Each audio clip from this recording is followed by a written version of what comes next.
First of all, how do you feel about the event so far? What surprised you? Well, there are a lot of things. First of all, it's a marathon event so far because first day was like 8.5 or 9 hours. Then the day two, it was a marathon of more than 10 hours. Well, of course, the biggest surprise is that Magnus is not competing for the championship title. Hikaru was also kicked out from that spot, possible that spot. Aronian is making really great, so that's he's making a big run. And generally, those are the things which is strange that we don't see. Like Leiko was saying, Nakamura, he's not playing for the title. He's not in the semifinals. What do you think was the most fun game to commentate from your perspective? We have been spoiled because there are so many games, ups and downs.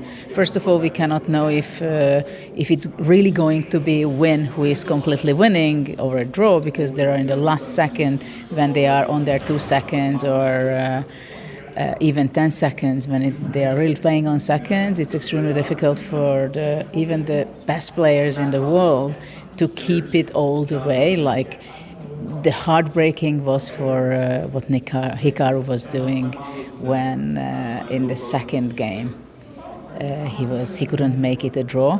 Of course, he had a very difficult situation, but it was seeing him. It was sad. I was talking to some of the other players in the earlier days, and they said that they really enjoyed discussing with other players for the opening. And I saw some similarities of certain players playing the same ideas in the opening. Do you also feel that it's a good idea for them to be able to discuss before the game begins? I think it's a wonderful idea. At the same time, it is very clear how much one or two some personalities who are very strong personalities with full of self-confidence, like Hans Niemann, for example, he can influence the players very much, just as much when he was not playing. Fabiano can also influence, or Magnus can influence very much the players, the teams, when they team up. But it's also interesting that some of the players, they don't want to team up, or during the event sometimes, like Hans Niemann, usually he's alone before the game, but actually on day two, he was joining in some occasions, and then he comes and says that, okay, yes, I had to play, I had a game like this. And probably later on figured out that the starting position was not the same, but the pawn moves were that. Yeah, I heard Vidit mention that on stream just now. What do you think is a good way that players, or what can players do to try to combat that in their head, to try to think like, okay, is this really true? Should I go with Hans's advice, or should I stick to my own intuition?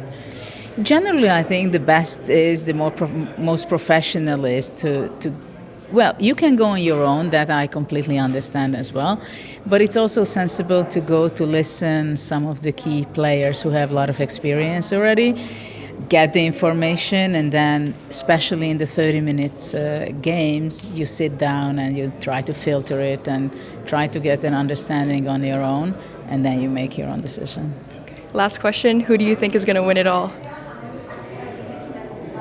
Now, Aronian has the biggest chance, I think. Thank you.